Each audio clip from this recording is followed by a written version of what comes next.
Hello, what's up, everyone? Welcome to Frank Analysis. I'm your host, Franco. I'm joined today by Quinn Peterson, aka Properganda Live, returning to the show. He's been on the show a couple times already. He's really knowledgeable on the topic that we're going to discuss here on Canada's Emergency Act and how it's really not something new. Communists from Canada have been used as a target, right? Right, Quinn? In the past. Yeah, I'd say not even just communists. I guess we're going to talk about this Operation Pro-Funk thing, and just like anybody that sympathized with communists and like conservatives, even right wingers that would be sympathetic to like their rights as an individual would be compromised for for their ideology and being principled or whatever, and they would have the option of like interning them indefinitely and all this stuff. So there's plenty of examples of Canadians like not having judicial rights or due process or the Magna Carta in place. It's happened with the formation of the Communist Party. The Communist Party was the second created party in Canadian history in 1921 after like the Liberal Party. And then they made it illegal to have a Communist Party. So they were like, had the War Measures Act put against them before World War I. And then during World War I, a lot of people were speaking out against the war. And it was like further used then. So like I hear a lot of people on the media right now. I've watched like The Hill, The Rising or whatever. I've seen them say the first time ever used the War Measures Act in Canada. Trudeau's on the stump saying this is the first time we've used this, and like it's just repeated ad nauseum, and it's not true. So yeah, for the people who don't know, I'm just going to share here what they just passed here. Remarks by the Deputy Prime Minister and Minister of Finance regarding the Emergencies Act. We're going to get to who the Minister of Finance is and her family history and some hypocrisy there. But just to point out here, right in this part, second, the government is issuing an order with immediate effect under the Emergencies Act authorizing Canadian financial institutions to temporarily cease providing financial services where the institution suspects that an account is being used to further the illegal blockades and occupations. This order covers both personal and corporate accounts. Third, we are directing Canadian financial institutions to review their relationships with anyone involved in illegal blockades and report to the RCMP or CSIS. which is like the federal, like the FBI. RCMP would be like the FBI, and the CSIS would be like the CIA. Damn. Or like more like the NSA, I guess, or like a merger of the two. So then they go on to say that as of today, a bank or other financial service providers will be able to immediately freeze or suspend an account of an individual or business affiliated with these illegal blockades without a court order. In doing so, they will be protected against civil liability. So, Prop, what are your thoughts on this? Freezing people's accounts just for merely being suspected of supporting the Freedom Convoy. Yeah, it's pretty scary. And like I'm watching people on whatever YouTube and media like obfuscating from the fact that like people's rights are being taken away from them or denied to them or whatever. Because all this shit's written on paper, but it's not necessarily ever really happened. They're choosy with it when they're gonna like, I don't know. Plenty of Native people have been just killed in Canada by the RCMP. They have a history of like driving like homeless people into like the prairies in the cold and just like leaving them there. They're like not a good crew. So sorry, can you repeat the question? Yeah, like just what are your thoughts on this? Like how they're not merely being suspected of supporting this movement, they can freeze your account. Yeah. So as soon as I heard it, it just made me think of that like Operation Pro-Funk stuff, where they could detain you indefinitely and do the same thing to your financial assets. They had like people's houses mapped out, like entrances and exits and windows and all this stuff on all of these people's files. And you can go to Mountie detachment centers around Canada and look up this information.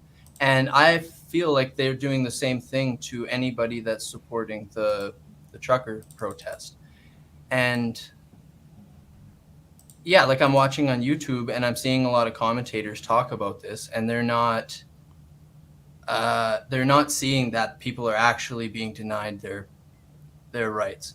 They're saying that like people have the right to drive across Canada and that they're doing the protests, so like they're free, or nobody's forcing them to get a vaccine.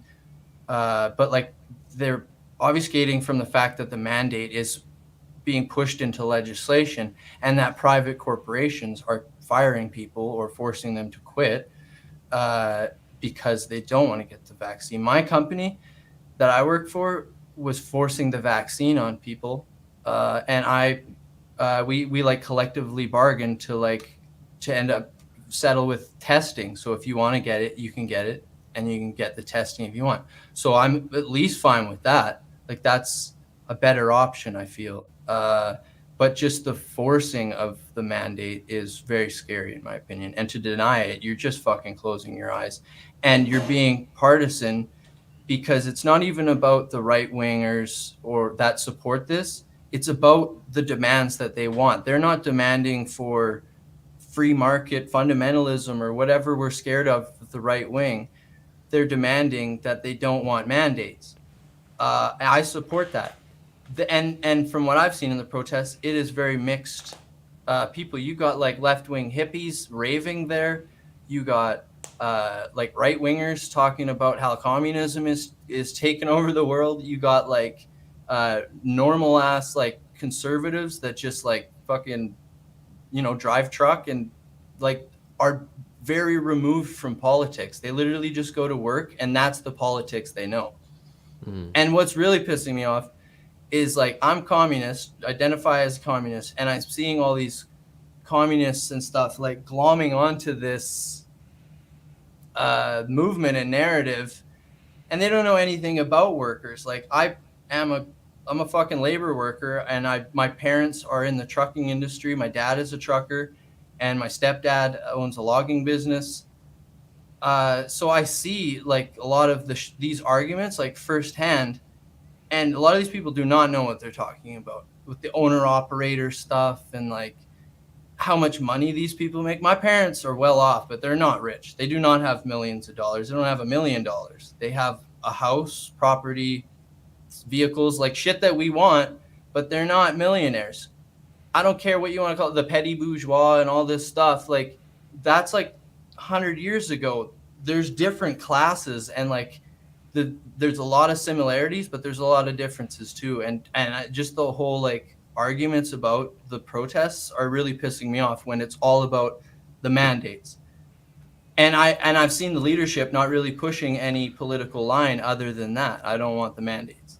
So. Yeah, and just to for the people who don't know, Prop here is a citizen of Canada. You were born in Canada. You've lived there your whole life, right? Yeah. Which part? I was born in Cranbrook, BC, and I live in Edmonton, Alberta now. And my brother is like, he's a part of like the BC convoy or whatever. And like, my brother, I would say he is a left winger. He has like some, I don't know, he's a mixed bag, but like he doesn't like the Conservative Party. He doesn't like the Liberal Party. So I don't know, just the whole narrative is really fucked up, especially when you are there or see it. So how accurate is it when the media, the mainstream media starts pointing out, oh, look, Confederate flags. Like, what does a Confederate flag mean in Canada? Yeah. Well, I don't think that there's obviously like very naive people that would just like think of it as Dukes of Hazzard or like like being a rebel or and shit like that. But there are people that do like identify with like the conservative, like patriotic rebellion in America or whatever, like and the South kind of stuff. but that's like super fringe minority. It's like people that listen to ICP, like, you know, we all know people that listen to Insane Clown Posse, but like they're not everywhere, you know? It's fucking and I don't know, and I haven't really seen any. I've been trying to like dig up footage, and there was one, somebody had a Nazi flag, and apparently they were showing the Nazi flag and saying, is this what you want Canada to be, or whatever? And it was like somebody from Europe with like a European accent. The person was saying, and yeah, I don't know, but even if it was, so what? You got one Nazi there, and the whole concentration of the event is for mandates or whatever. It's not to like, nobody's like Chrystia Freeland that we're going to talk about is literally shouting Nazi slogans about like Ukraine's glory and stuff like that. So just the hypocrisy is insane, especially in the media. Like all these people know this stuff, and that Christian Friedland is like one of the biggest media figures in the world. She's been editor-in-chief of like Reuters magazine, I think, like Financial Times and shit, like all these different publications. So I was gonna say, seems like a conflict of interest there. I mean, it's interesting how we see this in Canada here with their oligarchs. We see Bill Gates and his foundation having a say, like a position in the Guardian, and him owning all these different media outlets. Of course, they're going to be hesitant to say negative things about Bill Gates or say things that are going to expose the things that he's doing in other countries, how he's exploiting all these different countries. I mean, we've gone into depth with this in this discussion that I had with Alex Rubinstein about how they were using out of date vaccines in countries in Africa and Asia. And of course, that mainstream media is not going to report on that because they're going to lose a major funder there. Mm-hmm. But you were talking about the Pro-Funk Act, right? Here we have this, I think this goes into depth with it here a little bit. Police surveillance and democratic socialism in Cold War Canada. So in the early 2010s, Canadian journalists revealed to a shocked public that the Royal Canadian Mounted Police, RCMP, which we discussed right here, right? They can report that to the Royal Canadian Mounted Police, had an extensive surveillance file on former Saskatchewan premier. Saskatchewan. Yeah. Long gone Saskatchewan. Founding leader of the New Democratic Party and architect of Medicare, Tommy Douglas. Yeah. As it turned out, the RCMP had spied on thousands of Canadians, including Douglas, throughout the Cold War, looking for ties to socialism, communism, and leftist politics. So just like how they were on a witch hunt in the US around the Cold War time, they also did that in Canada then, right? Yeah. And these people weren't like really radical either. Like they were electoral politics people that were like, we're going to get in, we're going to get the votes, we're going to, and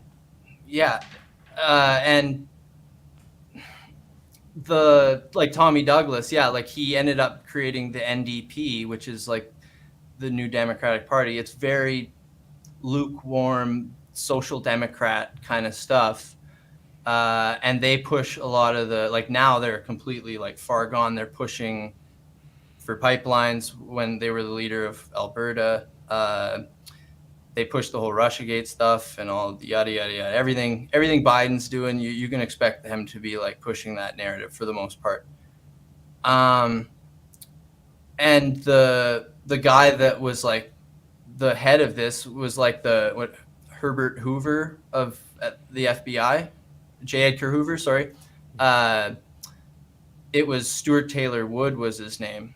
And he like headed this project, and just an insane guy. Like, to the point where like you're literally mapping out people's entrances and exits of their house and have like blueprints of people's houses, thousands of people, and you're keeping track of them, and you're gonna detain them in case of a revolution. And they were always pushing for like electoralism or whatever. There was no people. Well, there were communists pushing for like violent revolution and stuff, and people wanted that, obviously, in a like smaller minority. But the bigger part, like the main thrust of it all, was pretty lukewarm. But all of their platform that they pushed was like social security, healthcare, and it all ended up getting passed, but they never got to be leadership. So for me, this is very big proof of electoral politics not necessarily being the route of making change.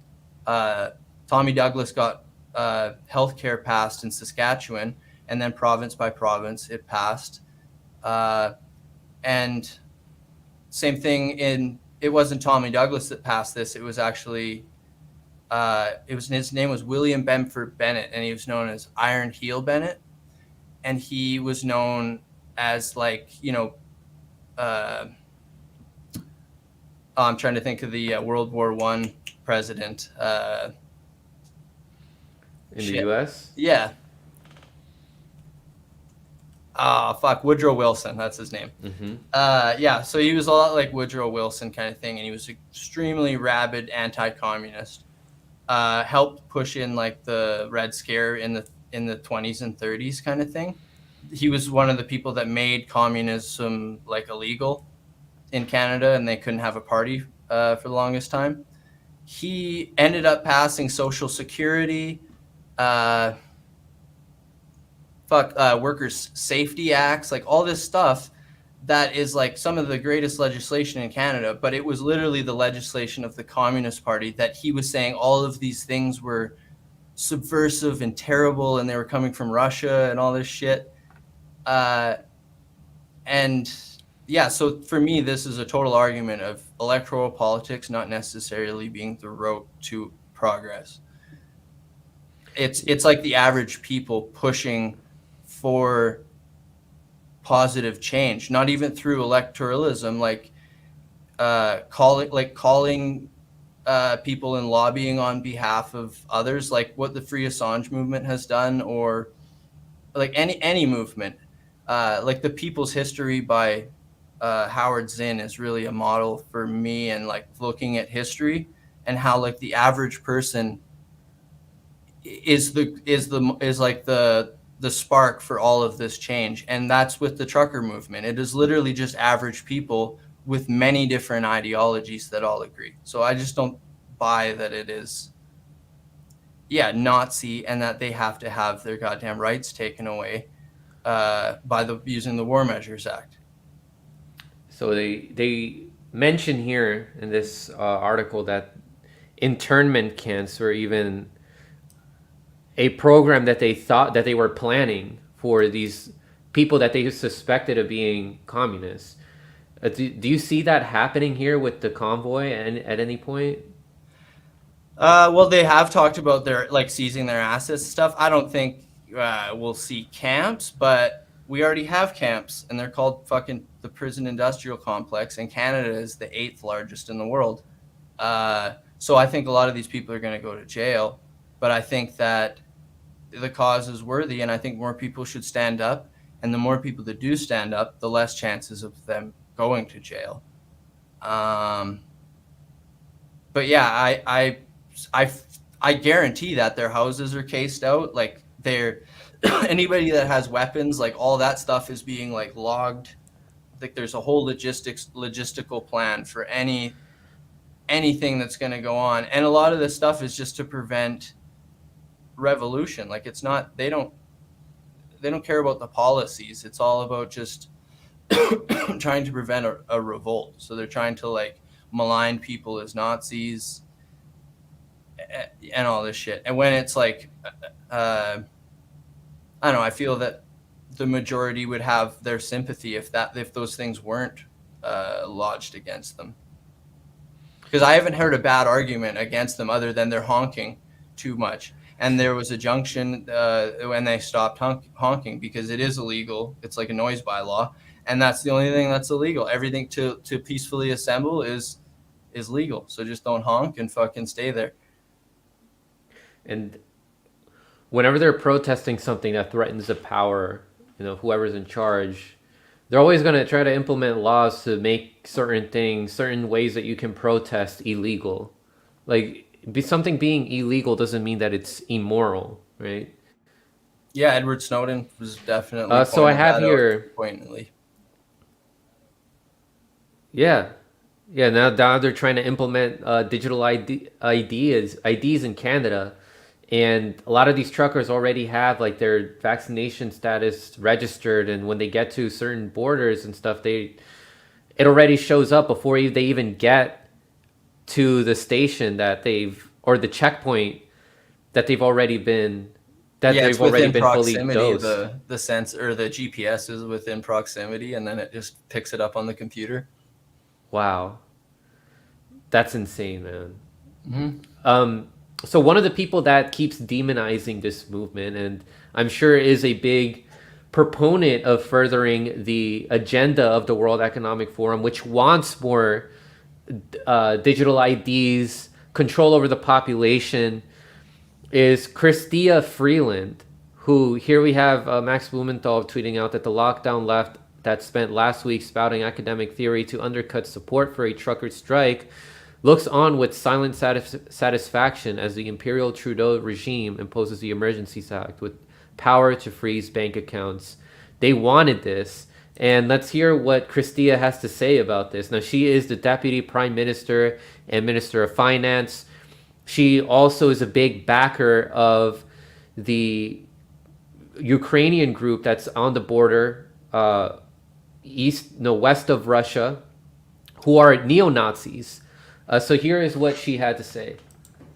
Relationships with anyone involved in the illegal blockades and report to the RCMP or CSIS.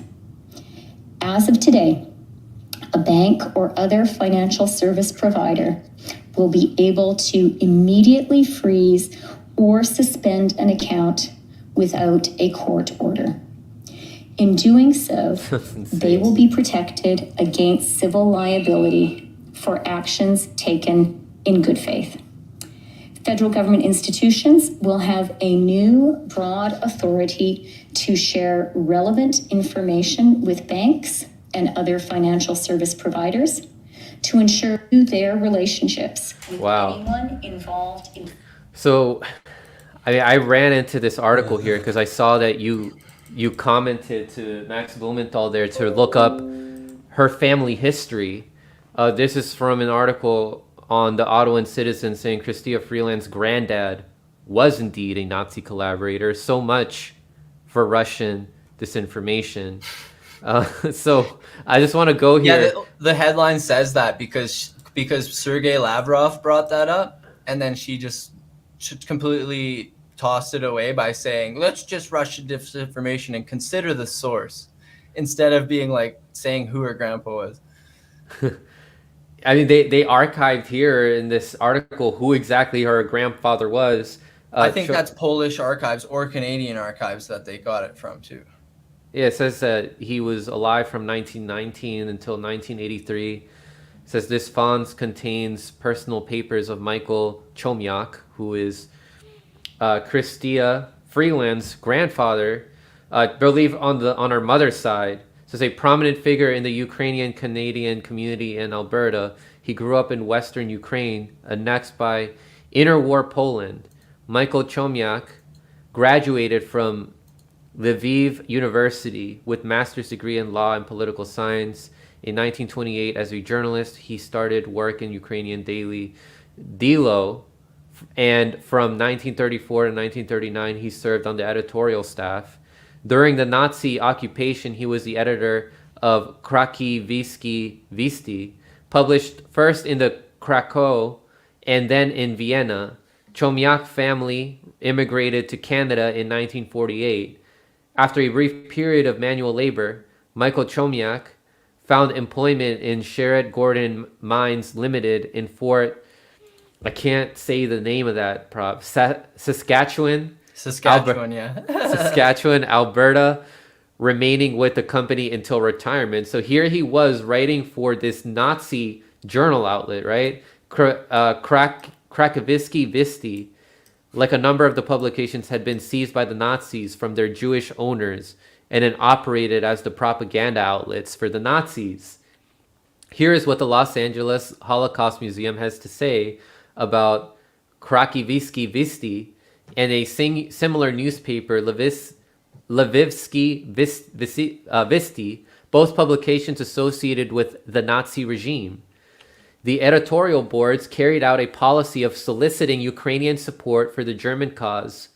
The Holocaust Museum noted it was typical within these publications to give any accounts of the German genocidal policy, and largely the editions resorted to silencing the mass killing of Jews in Galicia.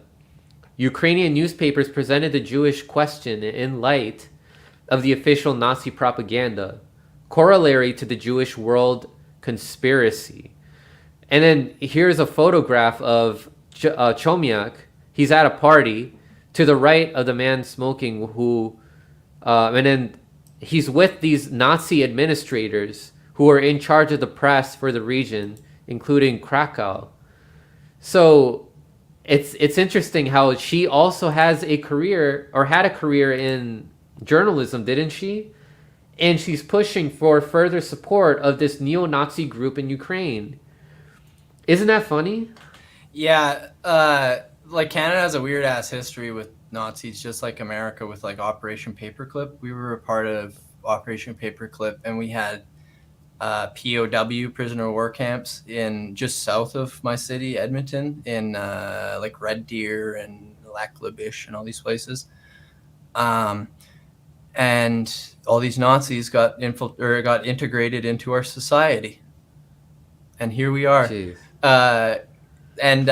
So like I can never pronounce her name. Chrystia, yeah. I always call her Christiana for some reason. Chrystia Freeland. Like she went to Harvard or whatever, and from Harvard, went to like, what was it, Reuters? No, hold on, let me see this. Financial Times. She would publish articles in Reuters, so she oversaw publication in Reuters, didn't she?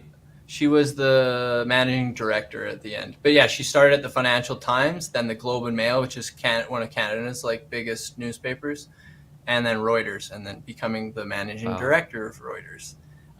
She's written books.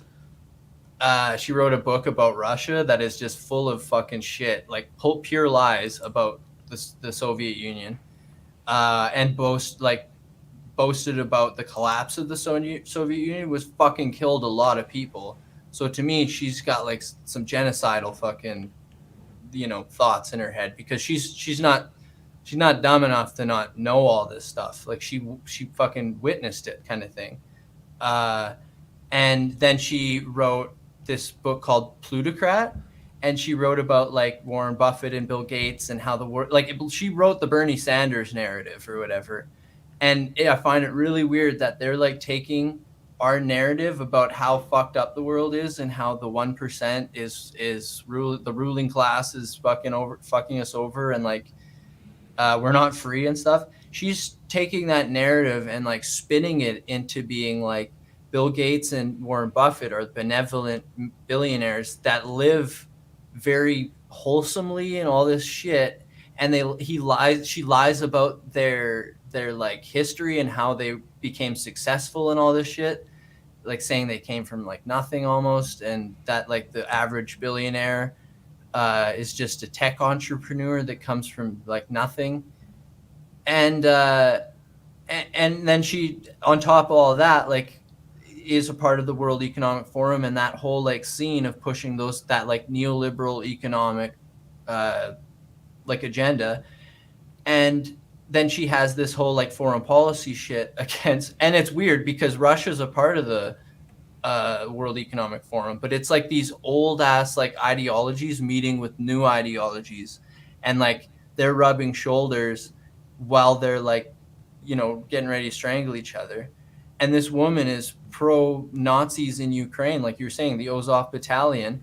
She's, let me see if I can see here it is. Slava Ukraini.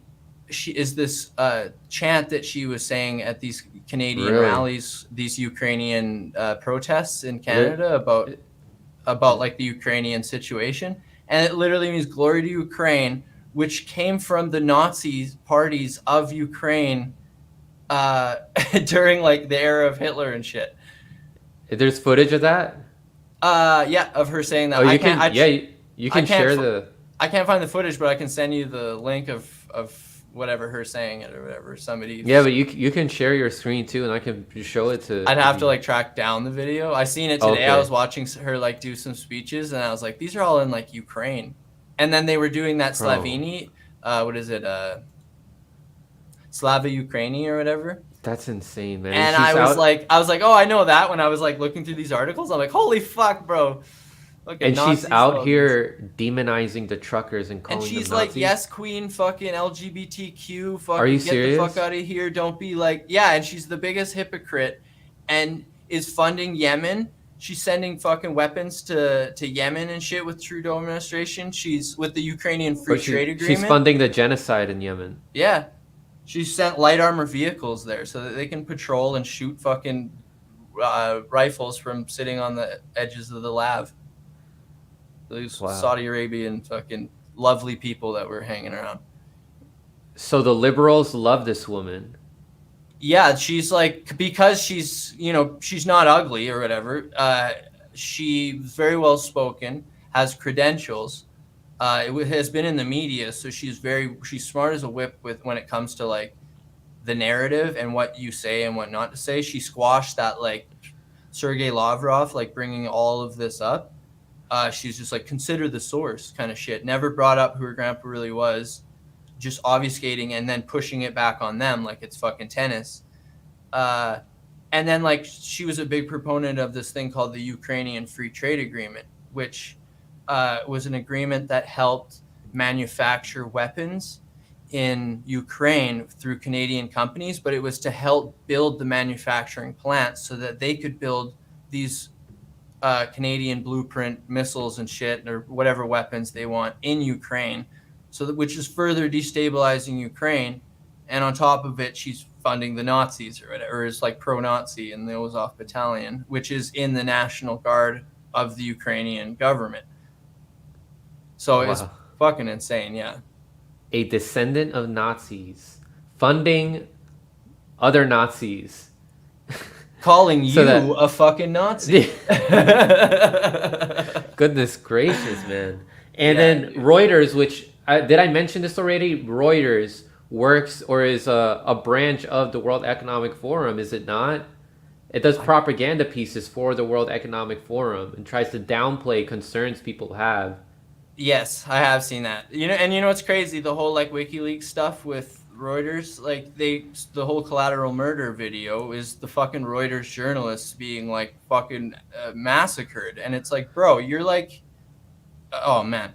And I wonder if like those people weren't assets, and that was like an assassination or some shit, or I don't know, like maybe they got called on, like the military officials called those people to the scene of collateral murder or whatever. Like it's, I don't know, Reuters is sketchy. So do you know anything about this? I thought this was interesting from Veloce Cariola said, look up Stephen Bandera, or is it Stephen Bandera? You forgot the H Stefan? there? Or Stefan? This is the history of the Nazis in Ukraine. It is still alive today. It's not just the Azov Battalion. It's a political party. Yes. A network. Yeah, I believe this guy, the Stefan, he was a part of that slogan, the inception of that slogan, Slava Ukraini. Wow. Let me see.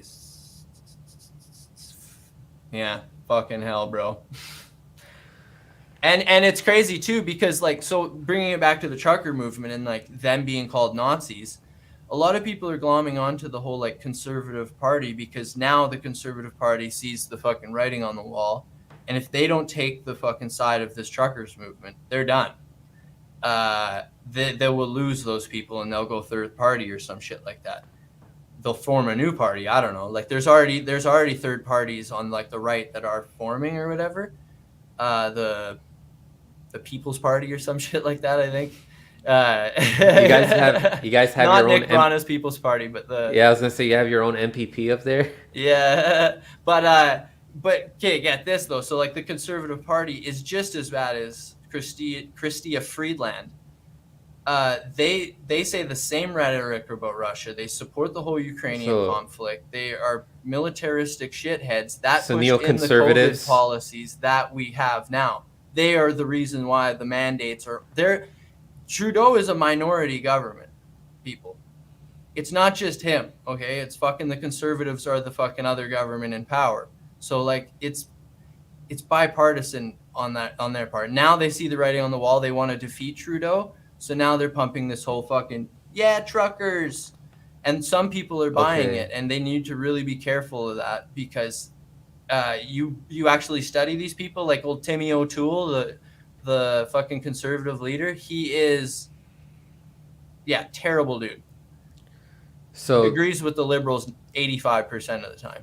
So taking that into context, like how Canada is the majority is run by conservatives, Trudeau is in the minority. What do you say to journalists like Ben Norton who say that this is being astroturfed by right wingers, like this movement of truckers is being astroturfed by right wingers? I'd say fucking every goddamn movement gets astroturfed.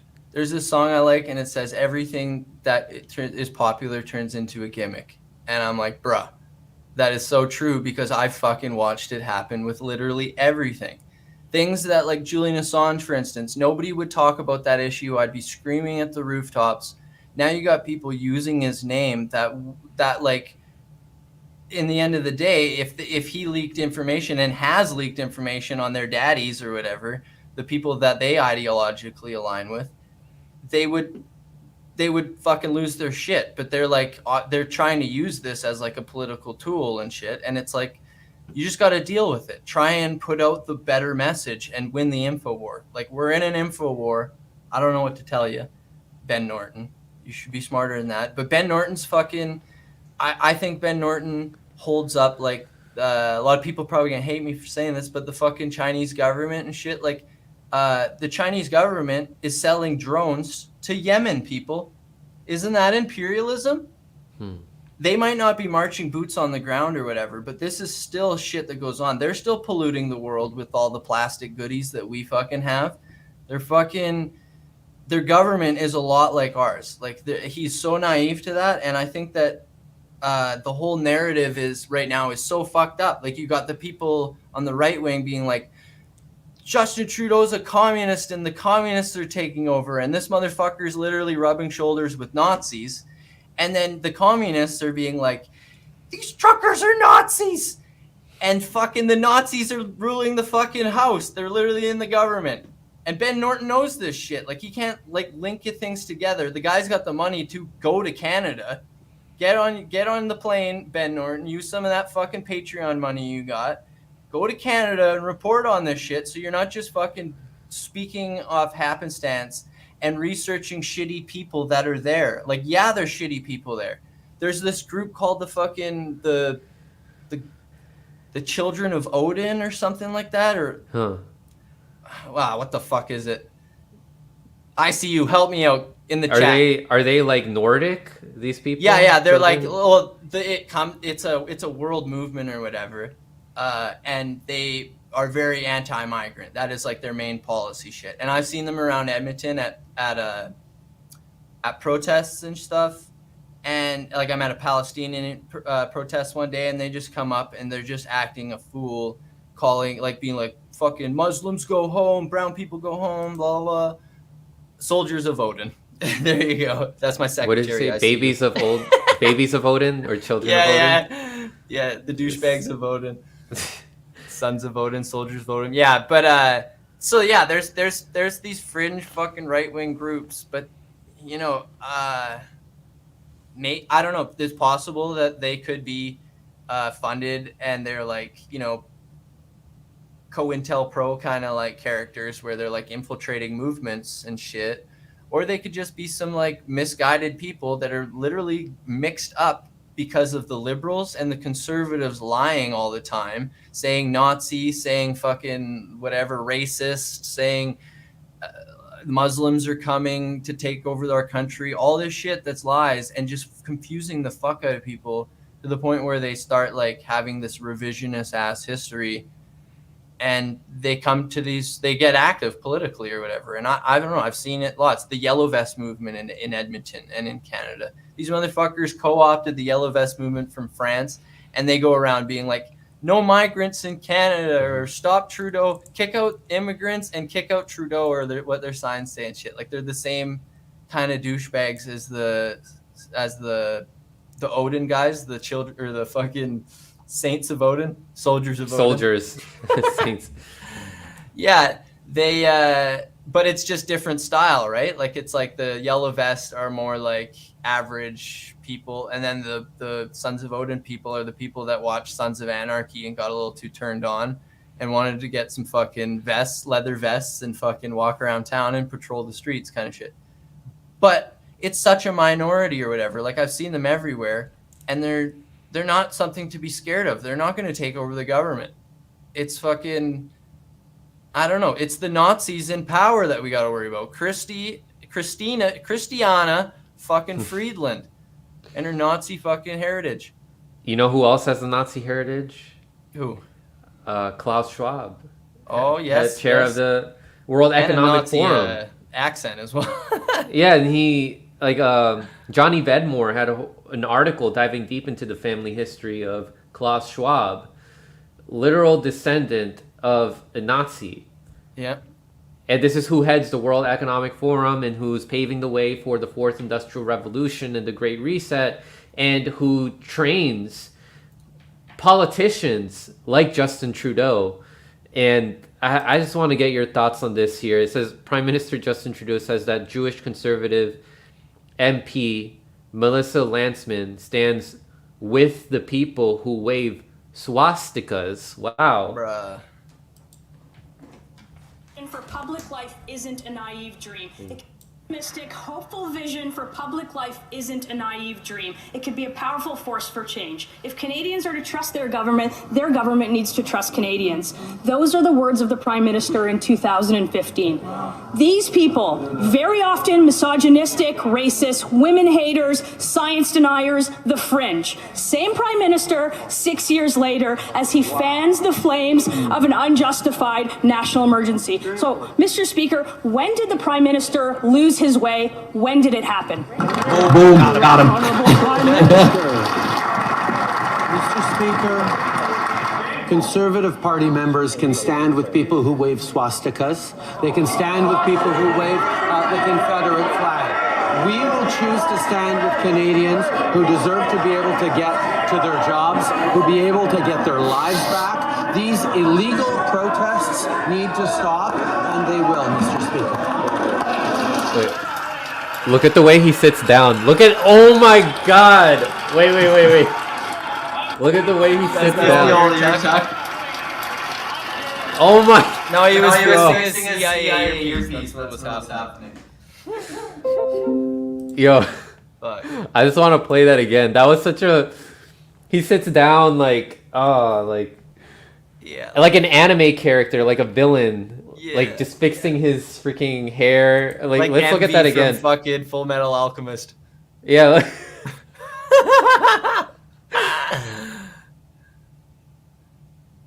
And then the guy's just like, huh.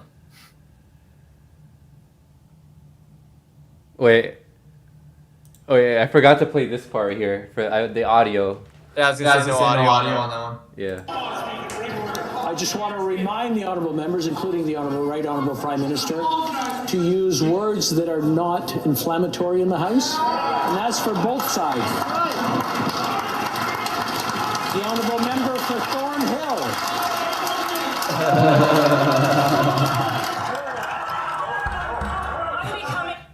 One more time.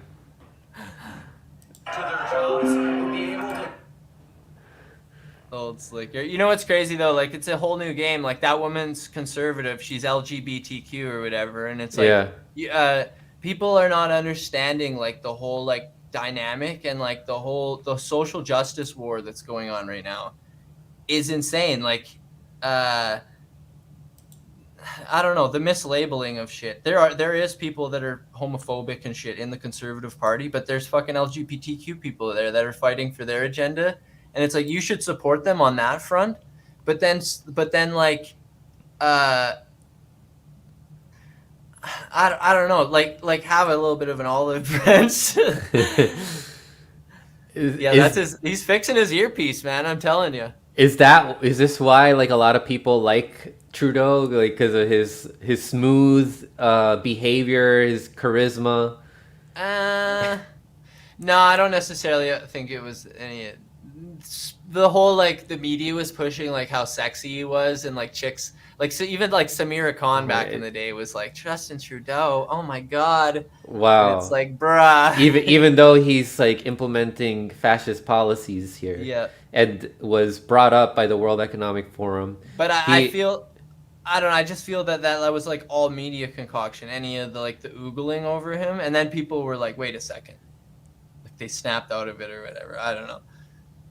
Is he like a?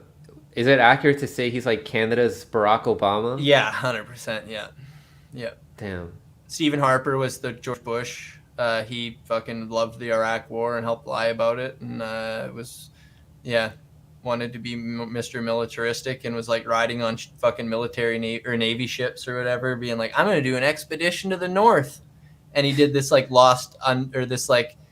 this guy in history died on this expedition, like in like the fucking early 1800s or something like that, and then like he wanted to finish the route, so he did it. I don't know, fucking douchebag. So I just want to highlight again, Justin Trudeau is saying that a Jewish conservative who's also LGBTQ, that she should stand with people who are waving swastikas, or that she stands with these people that wave swastikas. Yeah, but like this clip is misleading too. Like I do agree with what she was saying, but like this woman, I guarantee she's a staunch defender of Israel, and Israel is like, to me, anti-Semitic in its own right.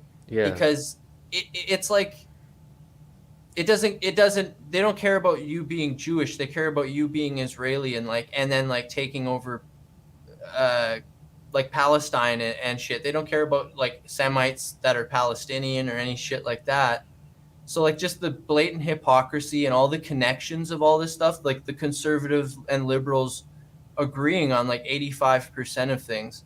So like when I see a lot of these clips or whatever, I really just see it as theater, like Ted Cruz going out there being like, rah, rah, rah, Barack Obama did this, or, well, Joe Biden and Hunter Biden, blah, blah, blah. Like, sure, what they're saying is correct, but they're using it as a political tool. And I just tell people to be like, when they're tuning into Canadian politics, like keep that in mind, that these people are exactly the same as the United States Democratic and Republican Party, and it's the same dynamic. So where do you see? My bad. And actually, hold on. I'll say the whole LGBTQ thing. I foresee this happening in America more and more because it's happening in Canada more and more. Now the Conservative Party is embracing LGBTQ community somewhat because it's just the writings on the wall. There's so many gay people that are would be conservative voters or lesbian or whatever, and they want that vote. So I foresee it happening in America. Like the Republicans are just going to start getting more like I don't know, like that. And that you can see it with Trump. He was like toting the LGBT community and like black people. He had all those like black people wearing the MAGA hats, and they got like the photo op kind of stuff. I just foresee that happening in America and convoluting things even more and confusing people on like what's up, down, left, right. Because for me, the whole the whole left-right paradigm is bullshit, but I still hold true to what left means to me, and it means being against concentrated power. Like the origins of it comes from the French Revolution.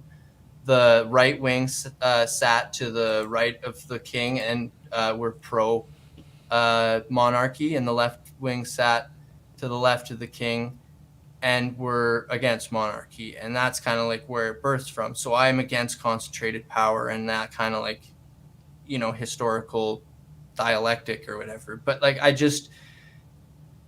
think people are like really confused of what's going on. Like I hear my family members saying it or friends, and they're calling like the government far left and stuff. It's driving me insane.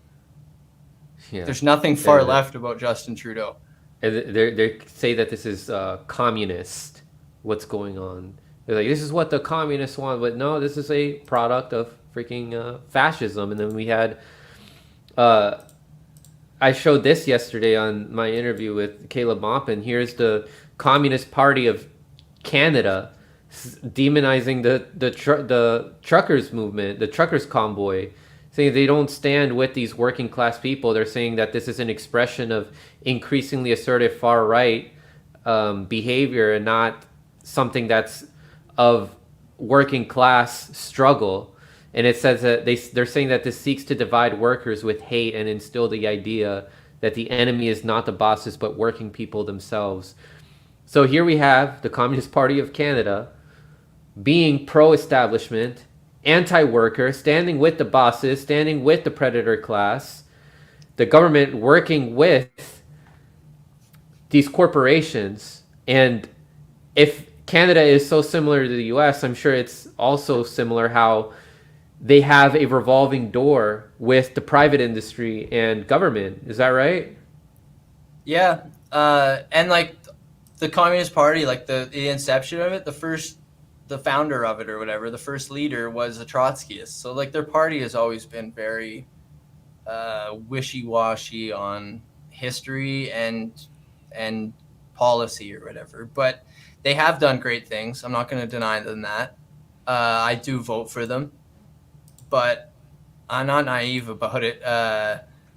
Yeah, for me, voting is like one day, and like I fucking look at what's been going on for the last year, and if I've heard anything, and then I look at their policies, and then I vote on that line or whatever, and that's one day out of my life. The rest I spend activism and worrying about pressuring politicians to do this shit, and I think that is what we should do or whatever. And then what do we have here? Mackenzie King gave shocking praise for Hitler until the eve of war in 1939. Yeah, this just kind of like further collaborates what we were talking about with Nazis in Canada and like or just connections with Nazis. And this was the longest serving prime minister in Canada. He's on our $50 bill, and everyone learns about him in school as being the most benevolent person. And he was this weird mystic dude that believed in ghosts and wanted to have seances with Hitler. And if you go through the article or whatever, like it's just littered with quotes of him praising Hitler before the war or whatever. And it was like just like 2 years before the war. And like if you scroll down, if you scroll down to where it says Hitler is King's personal guide, and it's on red. Keep scrolling down.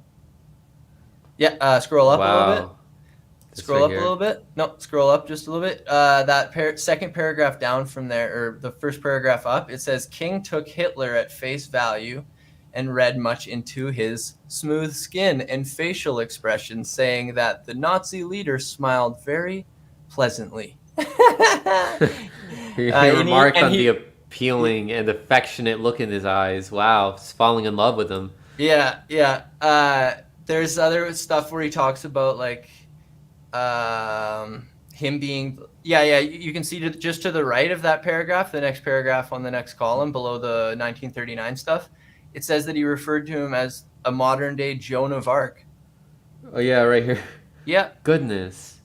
Yeah, and he praised the economic reforms and all the shit that he was doing. So he was praising fascism. He was praising the corporate sector merging with the government. And ultimately like people fighting against this and activism is what like prevented this from happening. Not World War II. These motherfuckers wanted this shit. They love this stuff. But it was the communist parties around the world and the ideologies that were against this sort of stuff, like anarchism and everything in between. So it's just like this fucked up history that we've been learning that is revisionist. Like everything we're learning in school is a lie, and we were fucking funding the bad guys, and a lot of it is like the mafia, and like we killed the Nazis or whatever. We got rid of the Nazis because it was bad for business or whatever. And it's like, it's not personal. It's just bad for business or whatever. Yeah. So that's like what fucking happened. And now with the Great Reset, that they're trying to push this shit again with new PR, because everyone knows the fucking the Holocaust was terrible, and the Nazi Germany and Mussolini and shit was the worst. So now they're trying to refine that into this new, like, inclusive version, which a lot of the things I agree with. Yeah, we need fucking a more inclusive world. We need to melt borders so that we're fucking not warring as nations. We need to be multipolar, as fucking Xi Jinping, Joe Biden, Vladimir Putin, and Ben fucking Norton all say. Yeah, I agree. I think that these words are like, they are good in explaining like what we mean, but they are being co-opted, and multipolarity is no longer meaning the same thing. Like it's not about internationalism. They're trying to use multipolarism as like pushing globalism and neoliberalism and free market fundamentalism. And yeah, it's sickening. People need to like dive into this history and spread it widely, because people are so confused right now of where we came from and how we got to here with the whole truckers movement, Nazis, fucking racists, like all this shit and what's going on. Like, I agree. I know people in my family that I would consider maybe racist or have racist thoughts, or not racist thoughts, like racist ideologies or whatever, where they have reactionary political ideas that obviously aren't even their own. They're coming from politicians and shit. And it's like anti-immigrant or anti-Native American. Like, I've heard family members say that like Native Americans are just stupid. They're alcoholics and they can't ever get off of their feet because of those three things or whatever. And it's like, bro, you are fucking like, that is some racist ass shit. So to deny that there's no racists at the protests or any protests is like, it's stupid. But it's like,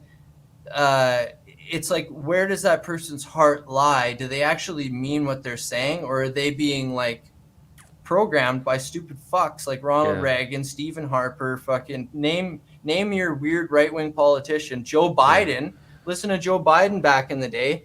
Listen to blackface, brownface Trudeau. Didn't care about that sort of shit. Now he's number one. He'll call you out for anything bad like that. So people just have to have a better understanding of history and like, and what we stand for too. Like, I stand for all this stuff. I identify as a feminist, but I realize that feminism seems fucking really stupid right now.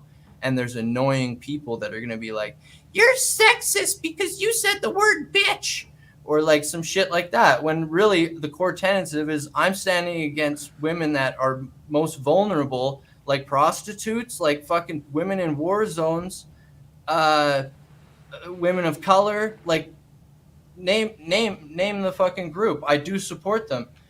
But people have to realize that there's a fucking information war, and that this shit is being taken over, and they're taking over our movement kind of shit. And we have to expose that and lay it on the table so that these right-wing people that are saying the communists are taking over, the fucking Trudeau's a communist, they will realize that they are wrong, and they will see that they have a lot more in common with us, like you know, having a safer workplace, having more autonomy as a worker, like all the shit that Marxists, Leninists, communists, anarchists, that all these people want. Like, there's shit that we agree on, and we can get together if we get past the stupid narrative. Yeah. I mean, when you mentioned there about these people use the same language to say that they want the same things that we want, like a world without borders. They're saying that because they want a world without borders that they can control, that they have power over. Meanwhile, they'll continue to keep misinforming the public and making them think that their neighbors are the enemies, keep them divided, keeping them thinking that it's their neighbors who are the enemies, it's not us who are controlling you guys, and we're surveilling you, we're poisoning you, we're putting all these ingredients that shouldn't be in your food because we profit off of that. It's cheaper for us to use that. We are polluting the world. We're going to make you guys think that it's your neighbor who's causing these problems. Your ignorant neighbors who are voting for the wrong people, even though we control all those people that we have in our government. The co-option is so real, though, that, like, the Vandana Shiva from India, she's, like, owns seed banks and stuff, and is, like, one of the biggest fighters against Bill Gates. Her main, like, ideological push is for, like, a biodiverse world where we stop monocultural crops and using like agro fucking chemicals and shit like that and get to like back to living with the land in symbiosis. And now fucking Bill Gates at the World Economic Forum is using the words biodiversity when this motherfucker is like the farthest thing from it. Destroying it. Yeah, owns the most land, is fucking cutting down forests so that he can plant palm trees and stupid shit to make money off of. Like it's wild. And what was I gonna say about we want a world without borders and all that, but unfortunately we don't have a conscious enough society to allow such a thing to exist, because we're not of so many people in our population aren't aware of how these people are exploiting us. And unfortunately a lot of people who do want a revolution, some of them are approaching it, in my opinion. Well, I don't know if it's just my opinion, but it's probably objective that a lot of the people who want a violent revolution are not conscious enough where after we have it, are we just going to have the same problem again where now there's new people in charge, where they're the ones that are going to be the imperialists, like the new imperialists, and then it just becomes another cycle again? Yep. Yeah, like I've seen it, like so like the whole argument for borders or whatever, like you look at ICE and like what the borders are, like they're terrible things, like they're fucking oppressive structures. And like, yeah, I want like, a monitoring system or something to like when people pass through, like you're not like, some guy just isn't like marching through with a tank or something or some fucked up shit. I don't know. Pick your scenario, but like these people are like, once they're promoting no borders or whatever, but there's still borders or whatever. There's still border checks. There's still all these militaristic borders, but they're pushing for like corporations to be like merging across borders. And the TPP is like a perfect example of that. Julian Assange, before it was some of his last fucking speeches and interviews, he was talking about the TPP and warning us about the TPP. You go to wikileaks.org, look at TTIP and TTP and read that shit. You will see that we are being forced into like a globalist world where borders for corporations melt down to the point where they're creating an international tribunal that say in America, we don't want to, or in Canada, we don't want a pipeline. So we protest against it. These corporations with these international tribunals that are part of the TPP legislation will allow corporations to preemptively sue for the lost profits that they've got in stocks or whatever profits that they would have got from such said pipeline or whatever corporate endeavor that is about to happen. And Xi Jinping just joined the TPP. And there's all of this like globalist like molding together where corporations are joining China, like BlackRock just joined China, I think in 2016, the first private equity firm to be allowed in China, the most predatory one. So it's like people need to keep this stuff in check, and we can't just trust I don't know, these movements that say have our back. I trusted the Communist Party of Canada. Look at where they are right now. Do they have our back when it comes to the mandates? Like, it's the same same playbook fucking everywhere. What we really need, and I do support like growing your own food and all that. Like that's a step that needs to be taken before we have we act in like self-defense or whatever if something happens. But what is most important is having a conscious revolution, growing our self-awareness, our mindfulness, spirituality. If you don't believe in that, then becoming more of a philosopher, reading more books on philosophy, right? That's what we need so that we don't get the same problems again. We don't have history repeat itself with whoever new is in charge. You know, that's just what I think, and I'm curious to hear what you think are the best solutions are. Propaganda. It's like focusing more on local communities, helping to grow our minds. What are your thoughts? Yeah, I've read a book called Democracy Inc. by Sheldon Woolen, and in the book he talks about the American system and how it's like an inverted totalitarian state, and how the system is so complex and it's so technocratic and atomized and specialized that like to know the whole system is very complex. And he says that he doesn't even think that one person could do that, and that he doesn't even think that the system is able to be reformed or changed or whatever. So reading that, I really realized that the only thing going forward is to ameliorate suffering and to do good in the world. The end goal is not to win. The end goal is to be a good person, and growing food and sharing it with people and creating community, eating with people. What we did with Mr. Wilson, like the guy had legal problems, we're fucking jumped to his help. We fucking help him, and we're the third party helping him with stuff like growing logistics so that people in poverty can have somewhere to go, and networks for learning or whatever. Like us streaming is a huge thing. People need community, and this is online community where you can learn.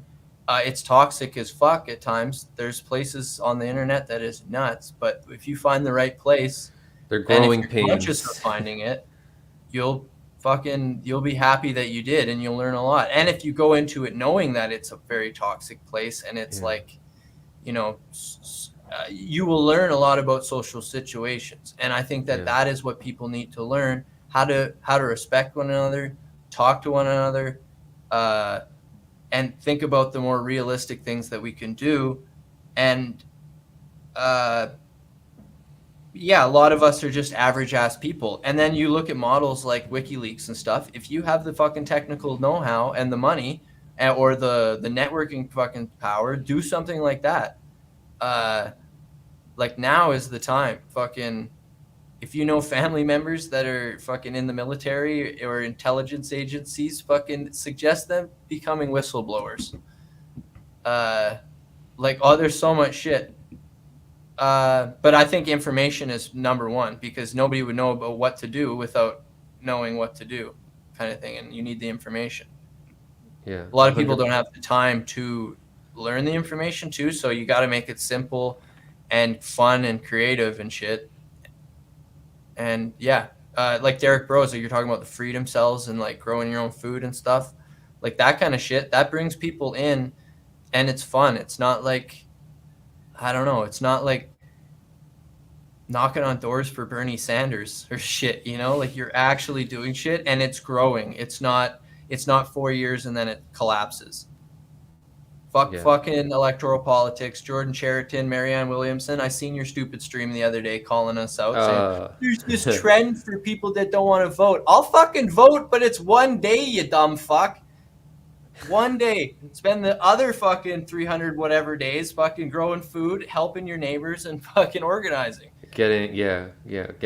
Strengthening your community, being less reliant on these corporations that are oppressing us. And also our elections are privately owned. It practically doesn't mean anything when these people can select who they want in office. I mean, what are we going to do? Wait, 100 years until we have like all these progressives, in which case these progressives have shifted so much to the right, in which they're all like equivalent to what conservatives were just a couple decades prior to that, sold out to corporations. And meanwhile, things have gone progressively even worse. We're so into the metaverse and Neuralink that we're just trapped in our cages that we built for ourselves, because we thought that electoral politics was a solution, when really it's just an exacerbation of the problem. But like everything, like the Communist Party, the history of the Communist Party, or just any like struggle and protest, like the Communist Party has never been in power in Canada. They've had mayoral seats, and they won one provincial seat with Tommy Douglas. But like they haven't been a very powerful party. It's literally the activists fucking demanding that shit, talking to their neighbors, and everyone getting these subversive ideas in their head or whatever that the ruling class really doesn't want us to fucking talk about. Yeah. Quick shout out here to Bubblegum Douche. Thank you very much. And long-time viewer and supporter of the show, Rob Juno. Thank you very much for the Super Ray. Says, I love both you guys, so I have to give the loves. Thank you very much, Rob. Yeah. We love you too. So you want to give us an update before we close off here on the case with Mr. Wilson? How is our friend doing? Yeah, he's better. He's out of like the remand detention center or whatever. He's still facing like legal troubles with the fucking dude that accused him of converting 2 women to Christianity and kidnapping them and shit, when the weird dude that had these women, or his wife or whatever, accused him of holding her in a room captive, and Mr. Wilson like gave her $100 for a cab, and literally that is the whole thing that happened. And then next thing you know, Mr. Wilson's in jail, defending himself from these like false allegations. And y'all go to Mr. Wilson is live and listen to him. He's a comedian. He's not political. So like for this kind of shit to happen to him, it's really sad. Last update I heard, the guy is literally saying that he wants $15,000 to like drop the case or whatever. Yeah, so we'll see what happens. I believe that maybe the blasphemy charges are gone. I have to confirm that with him, but yeah, he's still facing like a shitload of trouble. And then from later on, we might be advocating and doing activism for him to get out of Pakistan. So free Mr. Wilson. Yeah, free Mr. Wilson. And they can find more information on that on Mr. Wilson's channel. Yeah, which is Mr. Wilson is live. And also on your channel. Yeah. So you want to give some shout outs also before we close off here? Where can people find you? I got shout out to freaking ICU, my secretary, Glory motherfucking Jones, Stevie from Reverend Economics, fucking Ethan, aka Hail Satan. Who else we got? I don't want to fucking... We got Still Charlie Newsday. Brown's Rebellion. Yo, bro, I'll give you a shout out, you sexy fucking prick. I know you're watching. Whoever else. Choosy Heretics. That motherfucker, he's original chat rat. Fills my chat up every time. All right, Prop. Thanks again, brother, and to everyone else. You're not alone, and I know you'll stay informed. Wealth of info here about Canada's history. Glad you all watched. Oh, Owen.